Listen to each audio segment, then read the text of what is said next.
Tonight, we're going to be talking about how to use social stories to help your picky eater learn to try new foods. Now, this is a little bit tricky for me tonight because I've got a couple different places that I want you to go to learn more about this as soon as we're done with this Facebook Live.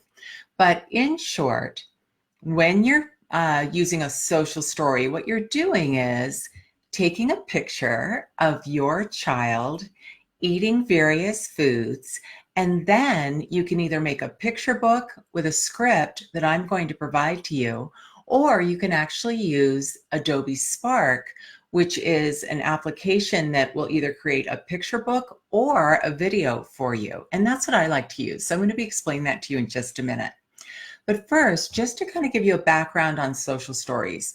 Social stories are something that speech language pathologists like myself use quite a bit to help a child, especially around anxiety, maybe scared of going to school, maybe learning how to make friends, that pragmatic piece, or maybe just if they're having a little trouble with certain behaviors like, oh gosh, learning to sit still while the teacher's talking. We'll create a beautiful social story that they can read throughout the day, or they can read right before that task needs to happen to remind them of what they need to do to follow through on that behavior, but also to provide some positive affirmations about the fact that they can do it. So your social story is always going to be very concise on each page. It's not going to be very long, maybe a minute or two long, the entire story. And it's best if you can have pictures of the child themselves. So I'm going to show you a couple different ways to create your own social story around a hesitant eater. I've been doing this several times this month with a bunch of my little kids, and you can do it for any age. I particularly like it for kind of that preschool to kindergarten set, but again, just adapt it for your needs. Okay, so here's the scoop. I'm going to be putting right here in the comments, and I'll put it here several times tonight, but I'm going to put in my link to my free toolbox tab on melaniepotock.com. I have a free toolbox that any of you can use to download a variety of tools that I put there just for you. And the one I just put there is the free toolbox tab, is social stories. You'll see a sample of a social story, and you can download the script, and then I can provide one that's filled in so you can see how it might read. But then I'm also going to link to my YouTube video tonight, a sample of that on Adobe Spark. And I'll also see if I can't put it in the comments when we're all done here. Okay, so let's walk through the process. So again, what you're going to do is, let's say, for example, that you have a child who already knows how to eat one highly preferred food, and they have a semi-preferred food, a food that they don't love, but they'll eat it on occasion, especially if the highly preferred food isn't available. And then finally, they're learning to eat a new food. So you've got 3 foods all together. And I typically will provide little pieces, pea to bean-sized pieces of all 3 of those foods on a plate, because I want to get a picture of the child trying each one. Now, the social story is going to include the strategies that you're giving your child to help them be brave and adventurous and try these new foods. And then we include positive affirmations throughout the story, and that just allows the child to rehearse it in their own head that they can do this. So might seem a little silly, but what I'm going to do is I'm going to read to you the short social story that you have on that free toolbox that you can download anytime this evening. I want to walk you through why it reads the way it does. First of all, this is for a little girl named Molly, so we call it Molly Tries a New Food. And the first line is what she loves to eat, what's easy to eat, because we're going to go from easy to a little bit harder to the hardest food to eat. So we're going to take a picture of Molly eating her favorite food just to get the thing started. She says, cheese is easy to eat. I don't have shy feelings about cheese. Let's talk about that. On your template, you're going to have a fill in the blank about the type of feeling that kiddo feels before they go to eat a food. So when I talked to Molly, I asked, tell me what you feel right before you try a new food. And interestingly enough, this little preschooler said, I feel shy. Now, I would have thought she'd say scary, but she said, I feel shy. That's the word we want to use. So what we filled in there was, I don't have shy feelings about trying cheese. In other words, there are times that I can try new foods where I don't have those feelings. I eat cheese a lot and I love cheese. The next page is going to be apple slices, which is her semi-preferred food, is almost as easy as cheese. Notice how I didn't say is harder than cheese, because that's a negative. We want to create a positive feeling about the new food, so it's almost as easy. See the difference there? I'm trying apples more often so that my brain learns to love apples. This is something I tell my kids all the time, is that it's okay if you don't like the taste of apple yet. We're trying it, we're practicing it often so that your brain learns to love apples. That's how we are all learn to love new foods.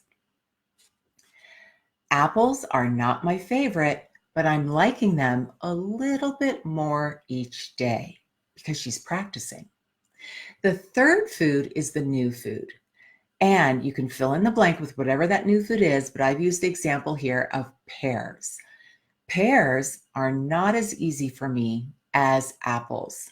Do you see that, guys? I didn't refer back to her highly preferred food, which is cheese. I referred back to the semi-preferred food so that she sees the progression of ease in the story. She says, I feel a little bit shy about trying pears. That's just a feeling. It's not the pears. This is something I teach my kids all the time. That feeling that you feel before you try a new food isn't always about the food. It's just a feeling. And so the quicker you go ahead and lick the food or take a bite or whatever the target goal happens to be, you don't have to feel that feeling. So again, Molly says in her story, I put a small piece, I feel shy about trying pears. That's just a feeling. It's not the pears. So that I don't have to feel that shy feeling for too long, I put a small piece of pear in my mouth right away. I am very brave. And then we say, give them the strategy. So if you've been listening to my YouTube videos, you know that I have all kids start with a pea-sized cube of a new food and place it right here on either their eye tooth or their molar. I sometimes call them dinosaur teeth. Molly says, I put a small piece on my dinosaur teeth and I chew hard so that my brain is in control of the new food. That's her strategy. She's saying this out loud to herself. Then I take a drink with a skinny straw. That helps me swallow pears much more easily. Now I don't have that shy feeling because I did it. I ate pears. It's okay if I don't like pears yet. I'm still practicing. That's how I learned to eat my favorite food, cheese. Do you see how we've come full circle? It's really important for little kids to tie the beginning and the end together in a short story that helps them understand the conclusion. I am a learning eater. I am Molly, and I'm a food explorer. So that's how you do a social story. And again, on my free toolbox tab on melaniepotock.com, you can download the template to fill in the blanks by yourself. And then I've also given you that sample that I just read. And then in just a few minutes, when we're all done here, I'm going to load this video up to YouTube, and right in this corner, I'm going to put a sample of how to create a social story on Adobe Spark. I'll put the I'll put the link in the comments for you as well. Now, here are 3 things you need to know about Adobe Spark. First of all, you can get photos for free right there, just stock photos, and make your own book. Or you can upload the photos that you took of your child and make it more personal, which is always my preference.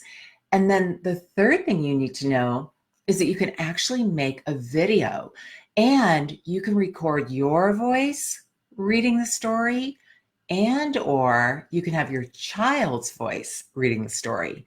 And then you just download it to any device that you want. And the child can have that social story on a device at school or on your phone so that they can look at it as they're going to school in the minivan.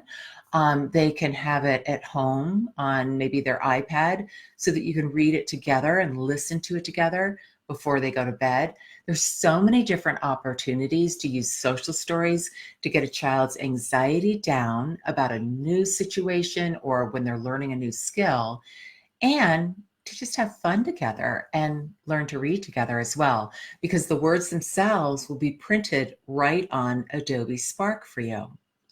So I hope you found that helpful. It's one of my most favorite things to do with kids. And as I said, I'm going to download this in just a little bit to YouTube. So please make sure that you go to Melanie Potock, the YouTube channel, and you're subscribed to my YouTube channel, because then when I have it all edited in about an hour, it will pop up in your email inbox and you'll have it all set so that you can share it with members of your family or your clients or whoever you'd like.